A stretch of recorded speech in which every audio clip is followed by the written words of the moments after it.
नबी करीम अलैहिस्सलाम की खिदमत में एक शख्स ने आके कहा, या रसूल अल्लाह सल्लल्लाहु तआला अलैहि वसल्लम, मेरे भाई का पेट खराब हो गया, दस्त आते हैं। हुजूर ने फरमाया शहद पिलाओ।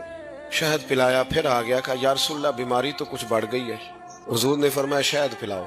वो डॉक्टर हैं जो दवाइयां बदला करते हैं, वो हकीम है जो दवाइयां बदला करते हैं। ये मेरे रसूल पाक का दरवाजा है। जो दिन को कह दिया दिन है तो दिन निकल आया, जो शब को कह दिया शब है तो रात हो के रही। खुदा ने उनकी जुबां को वो इख्तियार दिया, जो निकली मुंह से उनके वो बात हो के रही। या रसूल अल्लाह दस्त बढ़ गए, फरमाया शहद पिला। फिर आ गया तीसरी दफा, हुजूर दस्त बढ़ गए। हुजूर ने फरमाया शहद पिला। उसने फिर कहा हुजूर वो तो उसके तो पेचस पड़ गए।